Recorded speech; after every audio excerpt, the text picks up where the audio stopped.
every day when I came in here, it was war.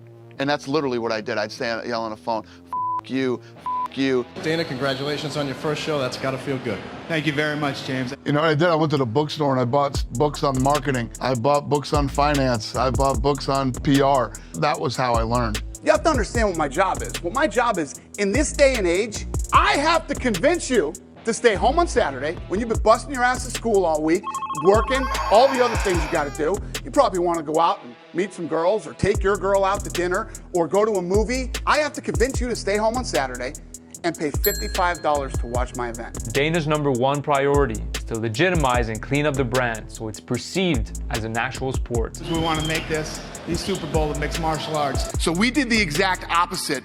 We ran toward regulation. The UFC starts by adopting a set of unified rules, which give legitimacy to the sport and ammunition when negotiating with athletic commissions. And we met with California, Nevada, New York, New Jersey, and the list goes on and on. And we went to these state athletic commissions and said, this is a real sport, these guys are real athletes. I mean, I had to fly to places and literally had to wait outside people's offices for them to come out and grab them. They didn't want anything to do with the UFC. What's your superpower there? That I'm a savage. I get out there and I'll outwork anybody. But Dana also puts a team on its feet. Well, my name is Lawrence Epstein, first of all, and I'm the Chief Operating Officer of the Ultimate Fighting Championship. I'm responsible for day-to-day operations of the company. He also hires the executive director of the Nevada State Athletic Commission, Mark Ratner. It was a hard decision for me to make, but it's pretty hard to tell Lorenzo and Dana no. The Senior Vice President of Government and Regulatory Affairs. Did I get that right? That's exactly right, yes, sir. And what does that title mean exactly? It means I go around to states and countries to get the sport of MMA approved and... To make sure that the absolute best fights are put on, Joe Silva and Sean Shelby become the UFC's official matchmakers. I've been with UFC since about UFC 3, and I just had a good eye for it. They also scout talent. If there's a fight on camera, we've probably seen it between the two of us. And you buy my fight for $55, you better be entertained. In order to improve the production quality of all the events, the UFC keeps all the TV production in-house. So then we all had to dive in and learn about production. They appoint a veteran ESPN producer, Bruce Connell, as lead producer. He also brings into the fold a certain Fear Factor host. I'll be interviewing the fighters as they come out of the octagon. Anything we need to know, as soon as I find out, you'll know. I was losing money. I would make more money doing a weekend at a comedy club than I would doing the UFC. And I did like 12 of them for free. Like the UFC didn't have any money. And I said, look, just get me there, get me my friends' tickets, and I'll do it. I'm a huge fan of Ultimate Fighting, all mixed martial arts. The ridiculous amount of money that goes into fueling all those efforts start to take their toll on the Fertitta brothers. We were burning cash. We ended up burning like $44 million. And this thing really isn't getting any traction yet. Lorenzo called me one day. I was in my office and he's like, when do we pull the plug on this thing? Is this thing gonna work? I can't keep doing this to my family and blowing all my family's money on this thing, man. Get out there and see what you can sell this thing for. And I was like, I called him back at the end of the day and I said, maybe we can get 5 or 6 million for this thing. Lorenzo calls you the next day and essentially says, F it. He literally said, okay, so he literally says, F it. F it. Let's keep going. The UFC throws a Hail Mary attempt and takes a page out of professional wrestling. I've told people for years, I've worked for the UFC for like 8 years now, the only reason why professional wrestling does big buy rates on pay-per-view is because they have a weekly television show that acts like an infomercial for it. We said, we need to come up with a reality show.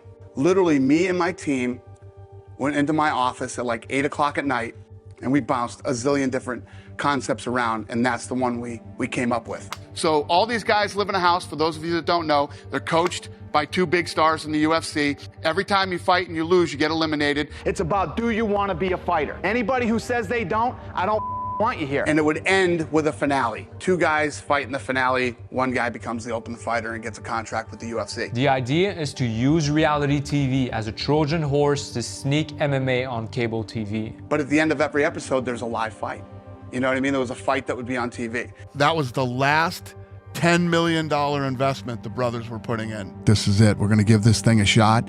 If it works, good. If it doesn't, that's a wrap. It's over. So we're $44 million in the hole, and we're out trying to pitch this thing to television. We were literally begging everybody to take us on TV. We couldn't find anybody. They're terrified to put this thing on. That's the other thing. In the television business, nobody has any balls. We ultimately found Viacom Spike Network, calling themselves the Men's Network. We're like, oh, this is perfect for us. The network for men, they can't deny this. We give them the pitch. They couldn't wait to get the out of this meeting. And they said they wouldn't pay us for the content. So what we said is, how about if we pay for it and give it to you for free? Oh, they like that idea a lot better. We threw this thing on Spike TV with 0 advertising. And the fucking thing goes like this, takes off. The ratings were through the roof. But halfway through the season, the president of Spike gets fired. They had made all these promises to me and everything else, all dead. So we go through this whole season, it's unbelievably successful, and we honestly didn't know if we were gonna have a second season. We go into the finale, we have no deal, nothing. Kenny Florian fights a guy named Diego Sanchez. They go out there and fight. Diego Sanchez smokes him in like 40 seconds. Terrible. We've got 2 hours of programming to fill, and I'm like, oh my God, this is a nightmare. But the savior, Stephan Bonner and Forrest Griffin. So these 2 guys come out, light heavyweights, and they put on the sickest fight you have ever seen in your life. And the numbers during the fight went just like this. The place is going crazy. People were stomping their feet, and it sounded like a train was going through the arena. And at the end of the fight, people were chanting, one more round, one more round. Yeah. We ended up giving both guys a UFC contract that night, which made the place even go crazier. I knew when that fight was over, it didn't matter if we did another deal with Spike TV or didn't do another deal.